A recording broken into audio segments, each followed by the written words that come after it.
Hey BookTube, do you hear something? What is that sound? Is it what I think it is? Sounds like shots being fired in the BookTube Hall Wars.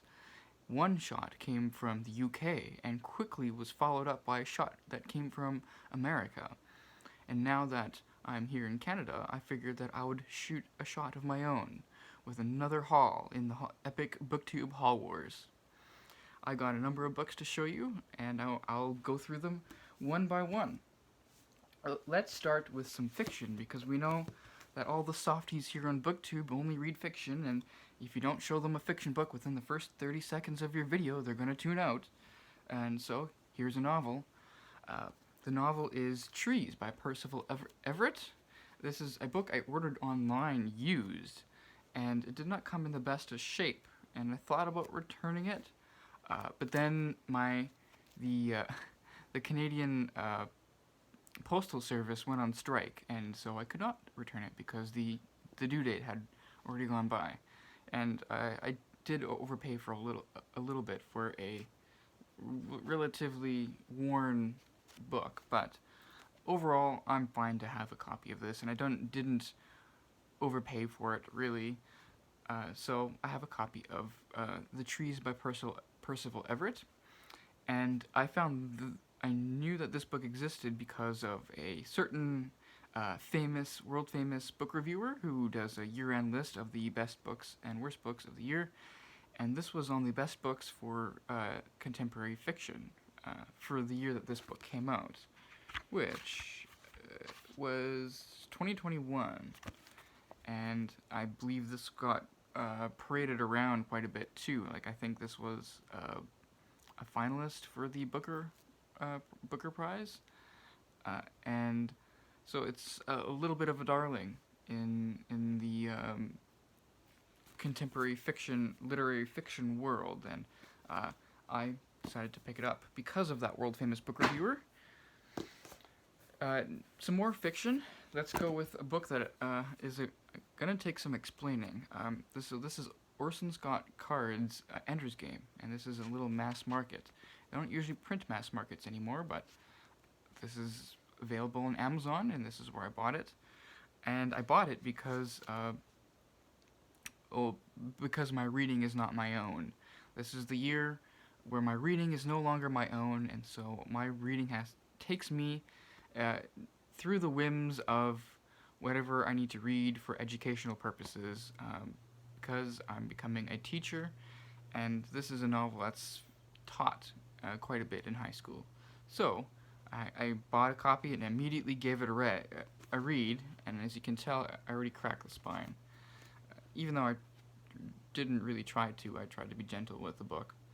But I've already read this book. I think I started reading it as soon as I opened the package, and I only bought it fairly recently, so I read it right away, and I really, really enjoyed it. This was a really good read. I did not realize how fun of an author this was, though I know that the author, you always have to have a caveat, like separating the art from the artist, because apparently this author has some very unsavory views, which is unfortunate, because considering how good of a writer he is. And there's a whole series of books which are not even in order from what I looked up. I looked up the series online, and they kind of jump around, and, like, for example, even the second book in the series is like 5,000 years in the future, and it's got all sorts of gimmicks that continue from the first book. But the first book I thought was really, really well done, and so it's up in the air if I ever will get to the sequels, if I ever will buy them. Chances are, if I find them used at a used bookstore, I'll give them a try, but other than that, I'll probably just leave it for now. I'm not one to read in series unless I absolutely consider the series essential, or if the series is like a progression of long events that kind of fold into a longer narrative.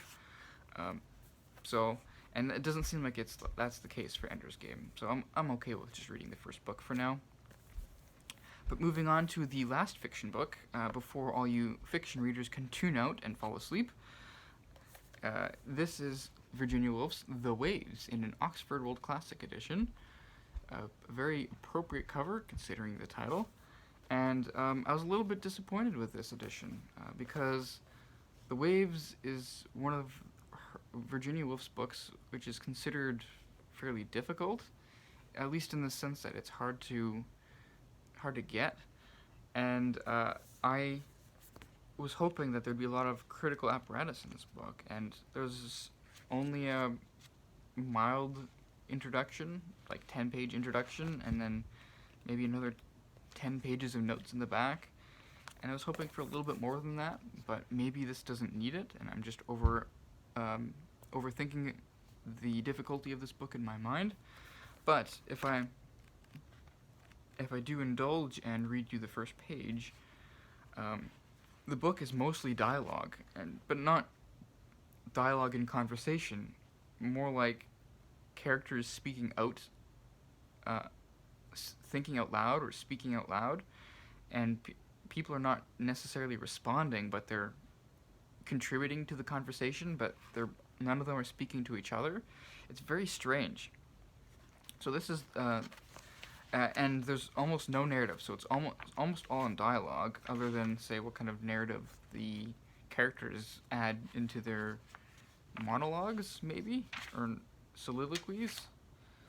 But you got the occasional first page of italicized scene setting, and then you jump right into the dialogue. And here's the first page of the dialogue.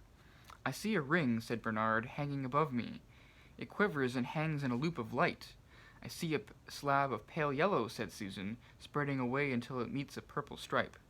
"I hear a sound," said Rhoda, "chirp, cheep chirp, going up and down."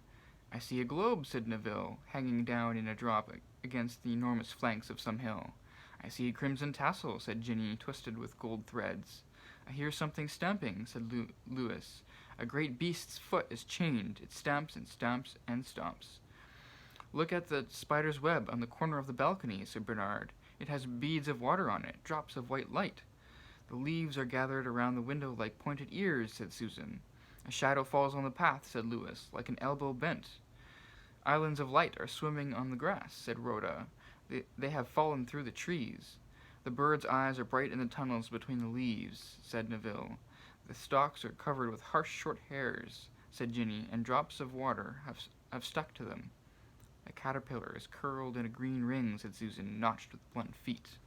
And it just goes on like that for 200 pages. Though the speaking parts from each character get longer and longer, so then we get whole pages where it's just one character talking about a single thing, and they do refer to each other by name, but not directly. Like, they're not actually talking to each other.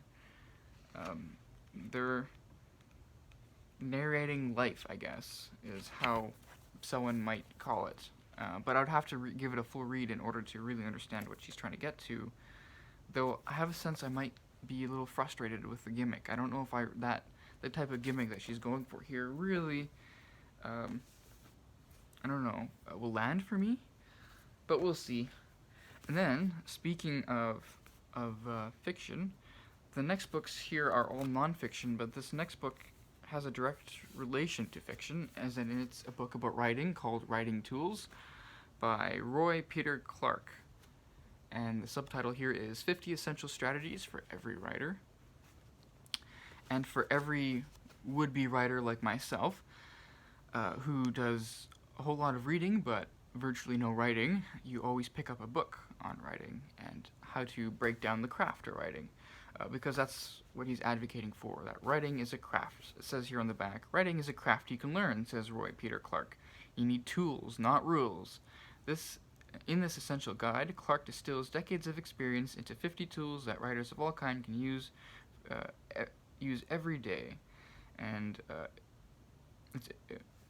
these rules, I guess, work for crafting an essay, for drafting a first novel, or for a teacher who wants to teach writing. And he's got 50 tools, which he divides up into different sections. So the first section and the first 10 writing tips are all nuts and bolts. So they're all about grammar and verb tense, or verb and tone, punctuation.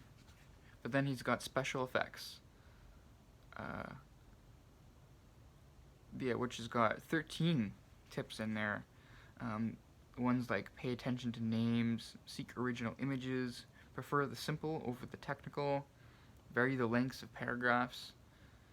The next section is called blueprints. So it's all about planning your writing and how to execute that plan. And then the very last is useful habits, and then those are like limit self-criticism in early drafts, own the tools of your craft, read for both form and content, do your homework well in advance, turn procrastination into rehearsal, and draft a mission statement for your work. And it just goes on like that. I don't know how helpful these will be, or whether or not some of these are, how useful they are, but I'm willing to give it a try. And I'm always up for reading a book about writing, because that's just how would-be writers like me work. I think it was actually Allison from Allison Talks Books in her live stream when someone asked her if she would want to write a book, and she said probably not, because she likes reading and thinking about books, but she doesn't have that fire that you need in order to take the dedication to actually plan and execute a writing task of any kind. And I mean, she likes writing essays, but those are things that you could really work within a day and publish on a Substack, and she does a really good job at it. But when it comes to an actual, say, novel or a nonfiction book where you actually really need to bear down on the craft of writing, and takes a lot of time and energy to perfect, and she just said that she doesn't have the fire for it, and I quite resonated with that. But that's neither here or there. Getting back to my book haul, this is an odd book, and you'll see why immediately, because it's a book on marriage called On Marriage by Deborah Bohm. And the thing is, it's like a reflection on the institution of marriage through a couple of different lenses. But the thing is, the author herself is a former actor and director turned assistant professor in English literature at the University of Southampton. So I guess some actors really do have brains, but she breaks it down into 4 sections. No, actually more than that, sorry. But the first section is marriage as philosophy. The second section is marriage as creation. Then we got marriage as conversation, marriage as entertainment, marriage as religion, and then marriage as afterlife, which talks about like divorce and other things like that. So we have this reflection on all the varying aspects of marriage, and fairly interesting subject. I really do like this. I do have a history of marriage, and like I said, any kind of book reflecting on a subject or a history of subject, I'm all for it, and this fits into that category. The next few books are going to be more conventional. Let's go with this book here. This is The Excellent Mind by Nathan L. King. The Excellent Mind by Nathan L. King, and I really like that cover, by the way. And then the subtitle here is Intellectual Virtues for Everyday Life. And it's exactly as advertised. It's a book going through intellectual virtues, what they are and why they matter, which is part 1 in this book. And then part 2 is actually going through specific intellectual virtues. So we got curiosity, carefulness, autonomy, humility and self-confidence, honesty, perseverance, courage, open-mindedness and firmness, and fair-mindedness and charity. And then part 3 is just a chapter on how we grow in intellectual virtue.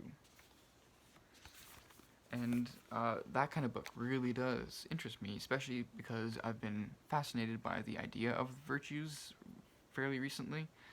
And this just fits right into that interest, and I think it would be an excellent book to read, especially since I read his very short his preface actually,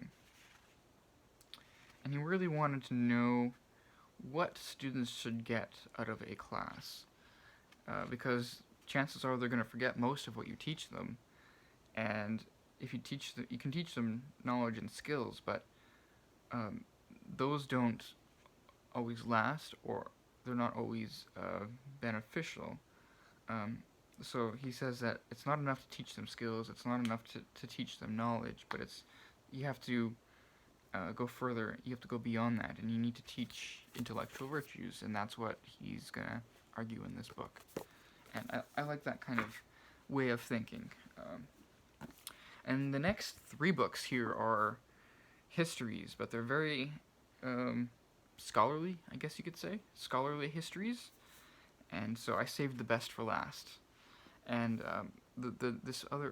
this first book here is Too Much to Know by Anne M. Blair. Anne Blair. This is Too Much to Know, and I saw this book first on what's his name, Jared Henderson, on his channel, when in one of his videos he talks about this book, because the subtitle here is Managing Scholarly Information Before the Modern Age, and we always talk about how we have like an information flux. There's way too much information at our fingertips, and we don't know what to do with it all, and we don't know what's true, what's false, and there's a sort of despair that comes along with that. This author goes through the very first despair of that kind when the printing press first came about, and then you have like this proliferation of reference works, and I think that's what she's studying in this book, how people saw reference works and the technology of the printing age, and so the printing of books on a mass scale had similar reactions, though they're of course very particular to its age, just like the internet age and our despair over information flux is very particular to our age and our technological capacities. So I was very glad to find this for very cheap. It's brand new. I ordered it on Amazon, but sometimes Amazon has really good deals on books, just like an absurdly good deal. And I got this for under $20, when I think original price it's more than double that. So I was very glad to pick it up. Then the next two books, the last 2 books in my haul here, are very much of a kind. They're the first and second volumes of a larger work, and it's the 2-volume Enlightenment series, books on the Enlightenment by Peter Gay. So we got the very first volume here, called The Rise of Modern Paganism, and then we got the second volume, which is subtitled The Science of Freedom. And what he does not include on the first page here is that the subtitle to the entire series is The Enlightenment and Interpretation. So this is not like a enormous scholarly history of the Enlightenment. It's his interpretation, I guess, or like an ginormous essay, kind of. Because he breaks it down into actually three volumes, and if I can find the table of contents here, I could read to you. Here we go. No, he breaks it up into 3 books. So this first volume has books 1 and 2, and this has book 3 all on its own in 1 volume. And the first volume is The Appeal to Antiquity. Book 2 is The Tension of Christianity.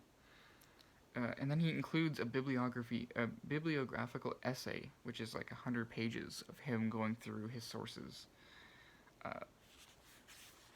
And then in volume 3, I guess book 3 would be called The Science of Freedom, same as the subtitle here. But it's the exact kind of nerdy history that I really, really enjoy.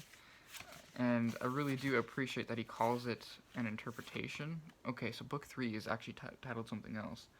The Pursuit of Modernity. So not The Science of Freedom. Science of Freedom is the volume 2, but book 3 itself is called The Pursuit of Modernity. And how he characterized it, I remember reading in his preface, is like book 1. So if you know like the dialectic, the idea of the dialectic, where you got thesis, antithesis, and synthesis. That's what he tries to do in these 3 books. So his volume 1 is his thesis, volume 2 is his antithesis, so like a counter to it, and then volume 3 would be, or book 3 would be the putting it all together into one broader perspective, the synthesis, and that's what he's doing here. And I really like the idea of this being an interpretation. This is not like the definitive volumes on the Enlightenment. It's more his approach and his interpretation than any kind of pretension of this objective, broad view history of the Enlightenment. He's actually going for some kind of argument in his books. I mean, which is what all good history does, and some of them try to hide it and others don't. But anyways, it's something that I appreciate, and I'm very, very much interested in the Enlightenment itself. I've got a lot of books on the Enlightenment, and I would love to get to these sooner rather than later, but we'll have to see. Because like I said, my reading is not my own, and I don't know how long that's going to be. That might be for a majority of this year. Which I'm not totally surprised by, but it's just the way things are when you're in my particular profession. So, anyways, I'll leave it there, BookTube. We'll see what kind of hell and fury this will bring down on the reins of BookTube, and if we get any more shots fired in the BookTube Haul Wars. So we'll see you next time, BookTube. Thank you.